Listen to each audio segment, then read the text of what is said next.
Hi, I'm John from Wheeler's Pest Control. A lot of people want to know how to get rid of rodents 100% out of their home, and I'm going to show you how. Basically, this is the start to finish. If you want to go ahead and follow me, go ahead and walk around to the start of the house.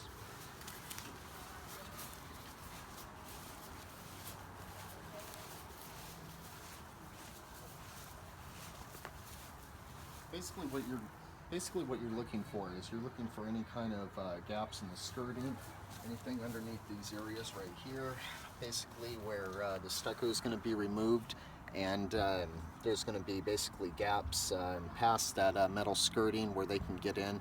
I've actually seen, doing 20 years of pest control and dealing with rodents, I've actually seen rodents actually as small as, the babies actually be able to get into these small little ventilation holes that they have when these aren't stuccoed as well. That's something you might want to be concerned with. Good thing is, looks like these people right here have a rodent bait station right here. That's good. It sounds like it's full. Has its tag on it, which is all legal. Basically, that's a rodenticide that's going to keep them away from your house from around 30 feet. Kind of a proactive approach to it before you have rodents, is to get those. Okay, if you want to go ahead and take a walk with me, we're going to go ahead and walk around the front of the door. Obviously that area is all secured right here.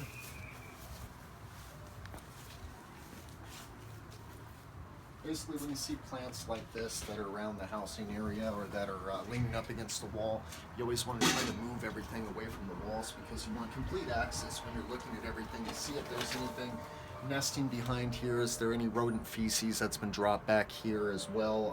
Obviously there isn't. This home doesn't really have much of a rodent problem, which is great. But basically what you'd see is like palm tree seeds gathered up back there, dog food, pieces of trash. Basically what that's doing is the rodents use that to bite and chew and pull back into the housing area to use as a nesting area. So obviously we don't have none of that here. So let's go ahead and move on, put this chair back. Let's go ahead and move on to the front door. This is real important.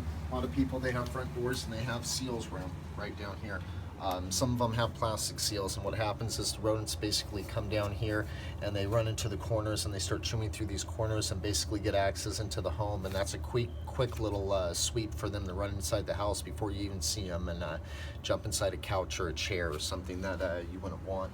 And making sure your fingers can't get through these areas, because you got to remember, if your fingers can get through it, a rodent can get through it.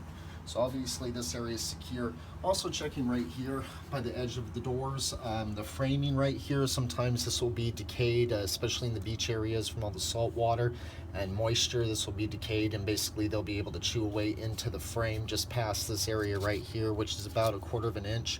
And then they basically have access into the complete home once they get into the drywall area. So obviously this is all secure. Take a walk around here, front door, or to the garage doors. This is a bad sign. Obviously something's been recently trying to chew at this garage door. Something's trying to make entrance. It hasn't yet. But remember, it's plastic, and rodents' teeth are pretty much like razors. They'll chop right through that and be through that in a matter of seconds. So that's obviously something that is going to need to be replaced. Sticking your fingers underneath the garage door areas over here, making sure there's no gaps, no areas where you can stick your fingers, reach into the stucco if there is. You're going to want to use silicone DAP that you can get from Home Depot. And basically I'll do another video on that later, and what you can do is you can actually fill that caulking into that area, and that will create a seal for you. Temporarily, a more permanent way, if there is a gap that's accessible in that area, is basically putting some metal screening, and I'll show that on another video after I get done with this one for you guys. And basically pushing the screening up in this area, slicing it on all ends so it will bend for you so it doesn't slice your hands. Using tough, gloves, leather gloves, to actually push it up in there, and then placing the caulking, and that will actually give you a full, UV protectant seal for you too as well. Another bait station. That's good. Want those every about 15 feet. Look down here, you can see the same problem that they're having as well. So obviously, if they're having it on those garage doors, they're most likely going to be having it on these garage doors. Now this is a complete access right into the garage. That's going to need to be sealed immediately. Checking all these points as well. Make sure when you're checking for rodents that you're being real critical and you're checking every little point. You can never be too tedious when it comes to doing rodent work. Let's go ahead and just come around to the other side of the home. This is something also that you want to look for if there's any kind of stucco removed in the piping area, especially if you're having some kind of demolition work done on your home. Basically what's going to happen is they're going to use this pipe just like a vine, like they would in the jungle, and they're going to basically run into the stucco and have access up and down all the way up into the attic, into the basement, if you guys do have one. It's all sealed here correctly. Got another bait station right there, which is good.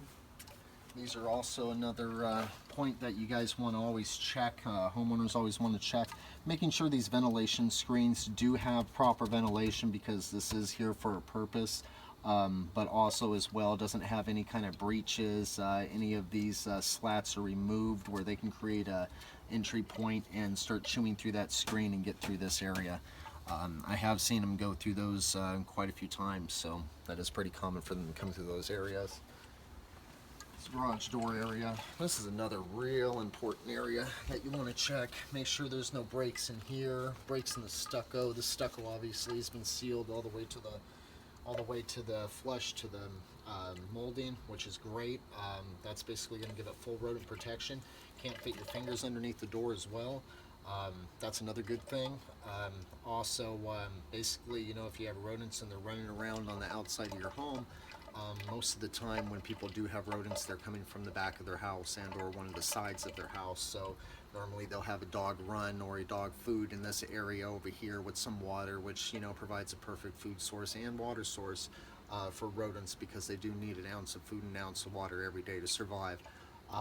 And that's why you constantly hear noises in your walls at night. If you guys do have them inside your home, basically that's what you're going to do. You're going to hear them from about, I would say about 12 o'clock in the evening to about 6 o'clock in the morning. In that case, I'll do another video on that later for all the homeowners out there. But if it's emergency, I would recommend calling Wheeler's Pest Control to have somebody come out there and take care of that issue for you. Now, if you want to go ahead and follow me, also, you want to go ahead and take another shot of this right here. When people have a lot of clutter like this, and or they order a lot of stuff on Amazon, basically what's going to happen is, you know, this is going to provide a nesting area. You want to try to get this out with the trash man as quick as possible.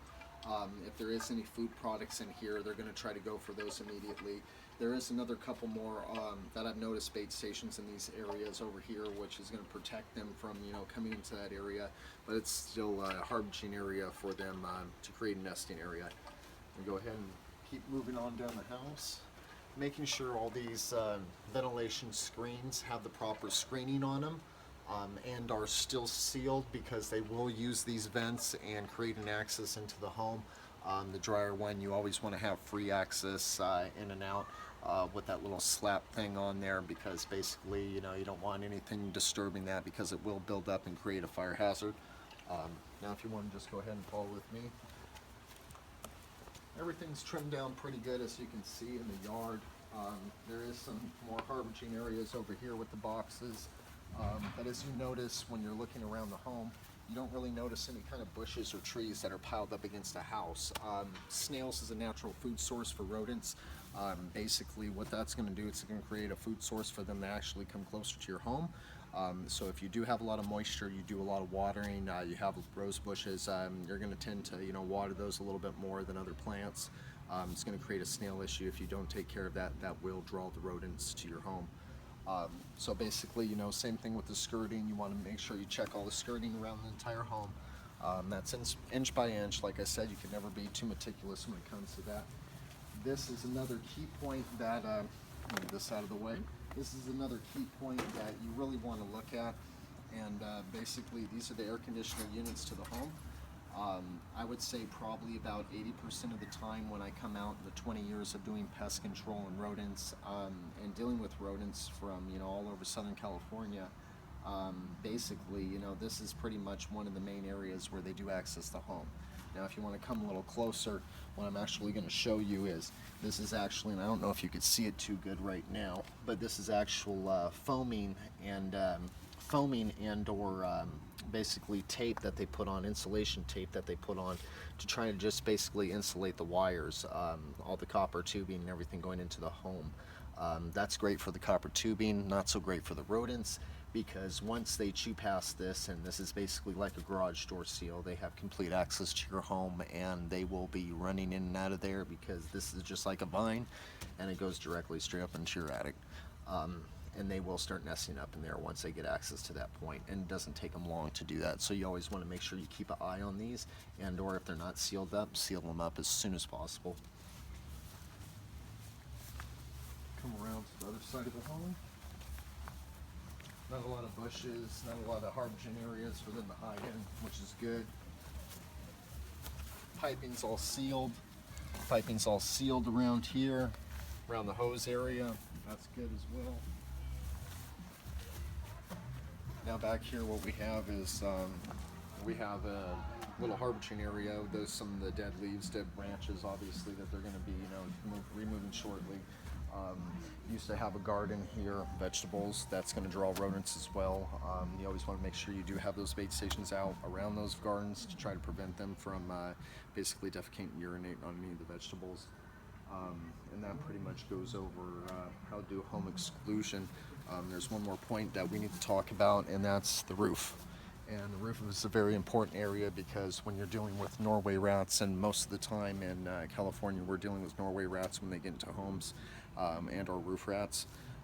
Basically the peaks of the eaves of your house. So when the peaks of the eaves come together like this, sometimes they'll seal that for weather cost, but they won't seal that for rodent cost. So basically what happens is they'll seal that pretty much almost all the way back and flush into the home, but they'll leave about 1/4 of an inch to a 2-inch gap in there, and there's no stucco, there's nothing preventing anything from basically tucking into that area and getting access into the attic, which they'll do as well. Tree vines, trees that overhang the home, these are things that you want to be cautious of. Make sure they're trimmed up, and you know, you have a couple feet clearance from your roof line, and or it's just like providing a highway to them. And that's pretty much it when it comes to excluding your home for pest control.